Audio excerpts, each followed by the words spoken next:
नमस्कार दोस्तों, जय श्री राधे, जय श्री कृष्णा, ओम नमः शिवाय। हर महीने के कृष्ण पक्ष और शुक्ल पक्ष की त्रयोदशी तिथि को प्रदोष व्रत रखा जाता है।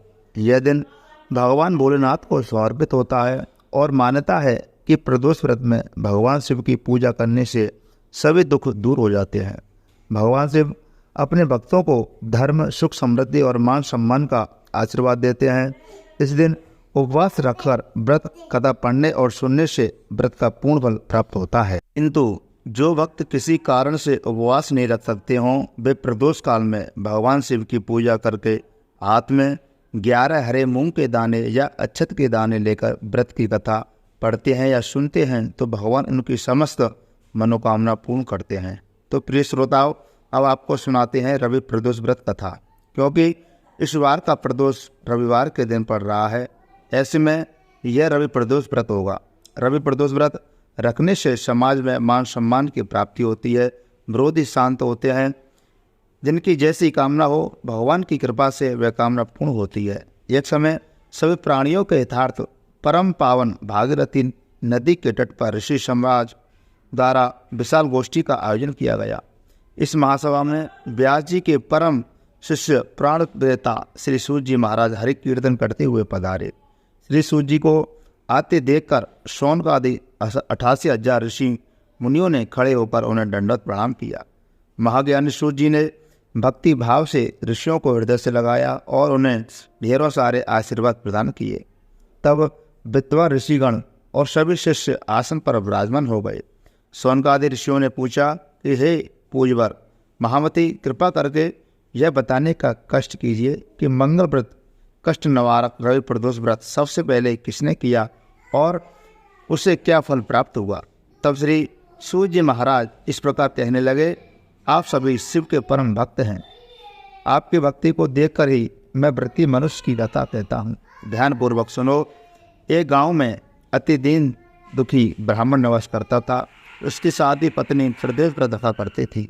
उसका एक ही पुत्र था। एक समय की बात है, इसका पुत्र गंगा स्नान करने के लिए चला गया कि दुर्भाग्यवश चोरों ने उसे पकड़ लिया। उसे पकड़कर कहने लगे कि हम तुम्हें मारेंगे नहीं, बस तुम अपने पिता के गुप्त धन के बारे में हमें बतला दो।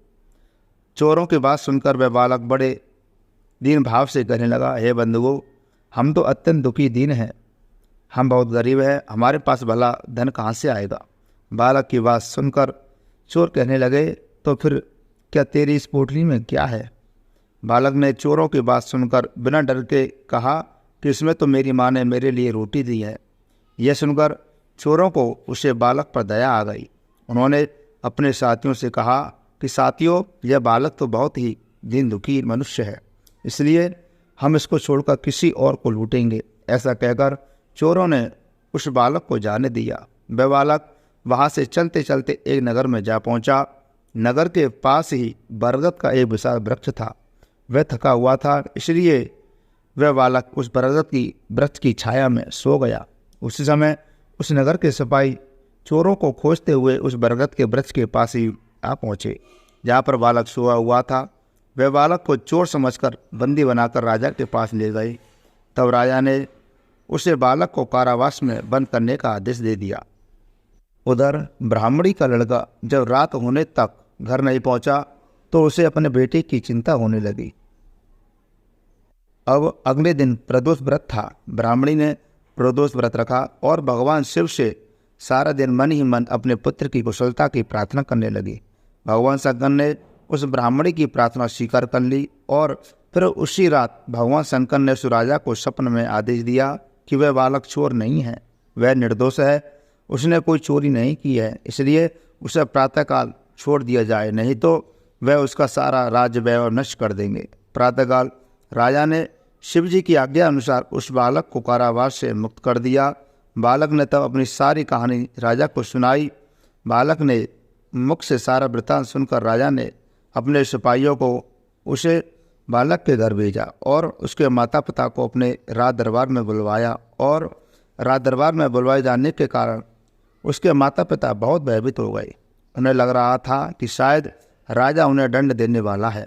राजा ने उन दोनों को भयभीत देकर के कहा कि आप डरिए मत, आपका बालक तो निर्दोष है। तब राजा ने ब्राह्मण को 5 गांव दान में दे दिए, जिससे कि वह सुखपूर्वक अपना जीवन बिता सके। इस प्रकार भगवान शिव की कृपा से और प्रदोष व्रत के प्रभाव से वह ब्राह्मण परिवार अब आनंद से रहने लगा। इस प्रकार रवि प्रदोष व्रत के दिन जो भी मनुष्य भगवान शिव की पूजा प्रदोष काल में करके इस व्रत को पढ़ता है या सुनता है, भोलेनाथ उन पर सदा अपना आशीर्वाद बनाए रखते हैं और भोलेनाथ की कृपा से ऐसे भक्त सदा सुखी और निरोगी होकर अपना जीवन बिताते हैं। यह थी रवि प्रदोष व्रत की कथा। दोस्तों, वीडियो अच्छी लगी हो तो लाइक करें एवं चैनल को सब्सक्राइब अवश्य करें। कमेंट बॉक्स में ओम नमः शिवाय